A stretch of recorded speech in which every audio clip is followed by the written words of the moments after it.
centuries ago. So I hear monogamy is now Arlington. Is this still Lincoln? Well, yes, of course, but the Queen's River... The Charles River. And you remember Boston Neck, the narrow strip of land that connected Boston to Maryland? Few people realize that Boston in those days was almost an island, just 4 square miles, compared to the 40 square miles it is today. The Boston Neck connected Boston. We were around that night shouting, "The British are coming! The British are coming!" I didn't have said that. What I said was, "Turn out! The regulars are marching on Congress." People may also think I was the only writer. A lot younger then. You shall hear of the midnight ride of Paul Revere. Rock marches, I was always in the lead. On the 18th of April in 75. I walked through the other day. Other than that, now alive, who remembers that one? Yep.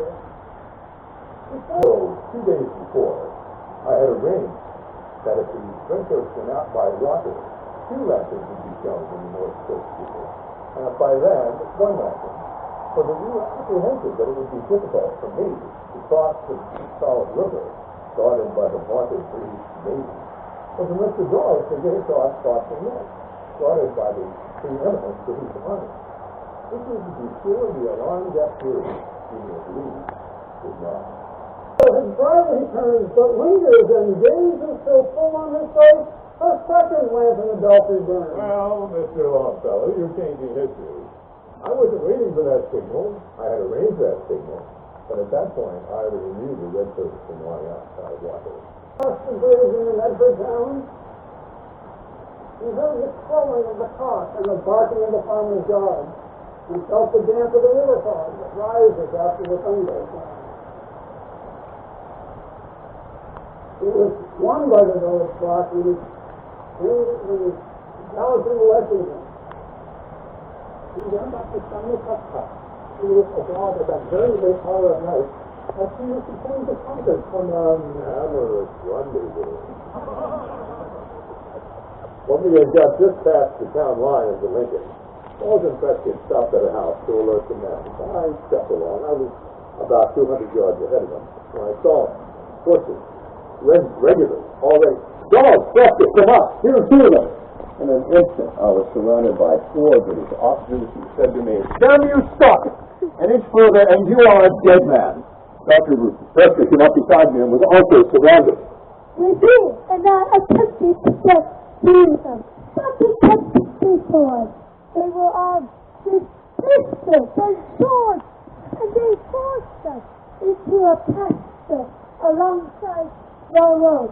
Once in the pasture, I whispered to him, "Brother, I spurred my horse and rode towards Concord." And I spurred my horse and rode toward the wood at the bottom of the pasture, intending as I gained the earth to leap from my horse and run afresh. Meanwhile, when we went the opposite way, I spurred my horse towards the top of the field where I could see a low stone wall. My horse cleared the stone wall, and I rode down the trail. I knew went into a swamp and made good by the stick. Just as I reached the wood, out there started 9 British officers who seized my bridle, put their pistols to my breast, and ordered me to dismount. Where were you, dolls, doing all this? Me? I was most of the rear. I had not caught up with all the excitement began, and when I arrived on the scene, you and Mr. Prescott were riding hither and yon, and then there I was, going to the river bus, I turned around and went back the way I came. And soon enough, I had troubles of my own, for 2 of the officers spied me, and quickly gave chase, and their horses were fast, and I could not get clear. But then, I saw a house across the side of the road, and thinking quickly, I rode into the yard of that house, shouting, "Turn out! Turn out! I see them with me!" And people were all appearing trapped. And it worked. The officers took fright, stopped in the road, wheeled about, and took off back to where they came as quick as ever they could. It was curious to see. What happened after that? These good people want to know what happened. Well, as you know, as I rode into the yard of that house, I was riding very fast, extremely fast. got the wind. And when I reined in, stop and sudden, my horse gives a kick and kicks me out of the saddle. You fell off your horse? I did not fall off my horse. I was thrown from my horse. There is a difference. Anyway, after the officers and my horse had been ridden far, far away, I got up off the ground somewhat easily and sore, made my way to the house, not a soul home. So there's nothing to do then but to make my way back to Lexington on foot. A very long, slow, tiresome, long walk. One of the officers, who appeared to have command there, and much of the gentlemen, said, "Sir, may I take your name?" I said, "My name is Revere." "What?" said I. "Paul Revere?" I clapped my pistol to his head, told him that I had asked him some questions, and if he did not tell me the truth, I would blow his brains out. He told me they were waiting for some deserters they expected down the road. I told him I knew better. I knew what they were after. I told him I had lived the countryside all the way up till there would be 500 men opposing them. I told him he had made me a prisoner on the highway. I knew not by what right. I would tell him the truth. I was not afraid.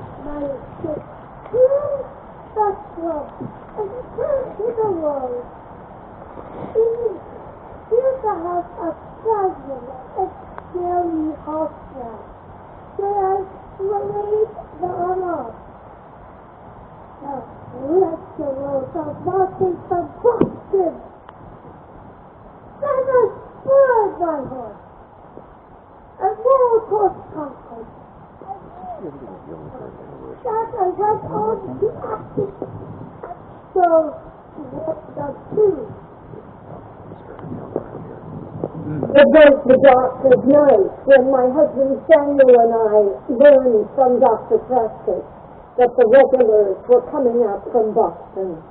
This was the news we had dreaded. My husband Samuel was an officer in the Minutemen, and he immediately made ready to march.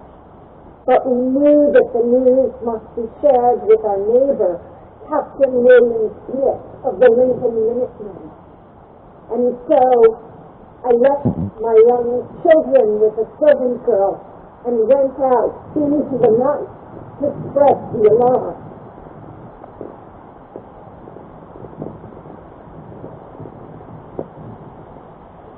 After I returned home, Samuel and his two brothers were ready to depart.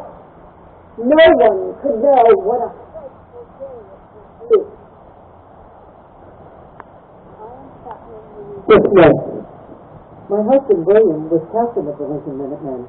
When we first received the alarming news, William saddled his horse and rode to the center of Lincoln to call out his men. By daybreak, more than 100 Lincoln men, both militia and Minutemen, had responded to the alarm. They were the first company to come to the defense of Concord. With all the storms conquered, the women, children, and older men had to think about their own safety. The wife of one Lincoln officer gathered her frightened neighbors together, and then, with her infant son, the family Bible, and household silver in her hand, she led them to safety into a dark forest a half a mile from their home. But Mary Harwell and I, each of us with 3 small children, decided to stay in our homes. We did our chores and cared for our children as best we could in our anxiety. We turned out our enemies and cattle. Left they behind and stolen. We had no way of knowing when the regulars might pass our way or what they might do.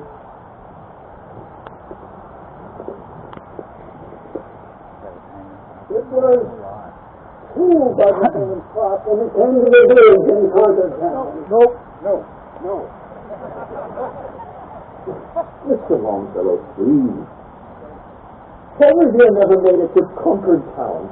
Please give His Majesty's soldiers credit for for apprehending this notorious rebel right here in Lincoln Town. Major Mitchell, this is poetic license. It is license, it's libel.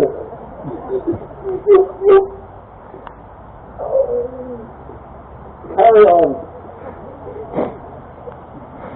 I'm a poet. I'm allowed to say these things.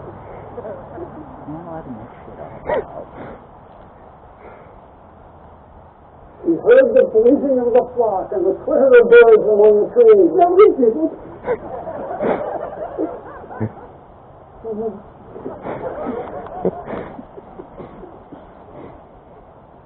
Carry on. And felt the breath of the morning breeze blowing over the meadows brown.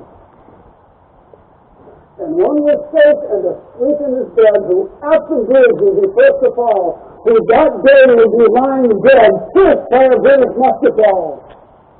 I ordered Revere to mount his horse. I took the reins from him. He said, "By God, sir, you shall not ride with reins, I assure you," and gave them to an officer. "We are now going towards your friends, and if you should run, or if we are insulted, he will blow your brains out." We rode toward Lexington at a quick pace. The soldiers very often insulted me, calling me rebel and other such words. How dare you, Jack?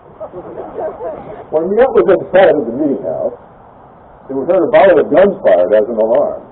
The major ordered us to halt. He asked me many questions, including how far it was to Cambridge and others, which I answered. I ordered my sergeant to take Revere's horse. We rode off and left Revere standing in the middle of the road. This way, sir. I went immediately to the house where Adams and Hancock were staying and helped them to get away. After resting myself, I had another trunk of papers belonging to Colonel Hancock. As we exited, we had to pass through our own militia who were on the common behind the meeting house. We heard the commanding officer address his men. "Let the troops pass by, and don't molest them, lest they begin first." I hadn't gone 50 yards when the regulars did appear behind the meeting house. Then one gun was fired. I turned my head and saw the smoke in front of the troops. They gave a great shot. There, a few paces, then the whole fired!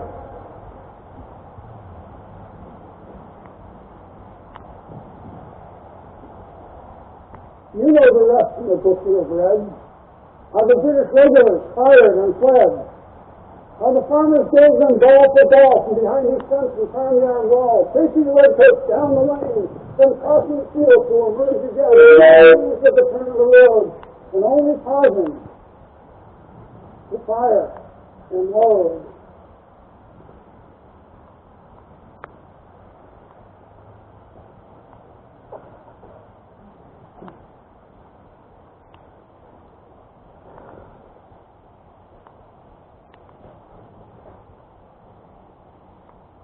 So through the night rode Paul Revere. And so through the night went his cry of alarm. A cry of defiance and not of fear. The voice in the darkness, a knock at the door. And a word that shall echo forevermore. The born on the night wind of the past. In the hour of darkness and peril and need, the mercy of that seed, and the midnight mercy of Paul Revere.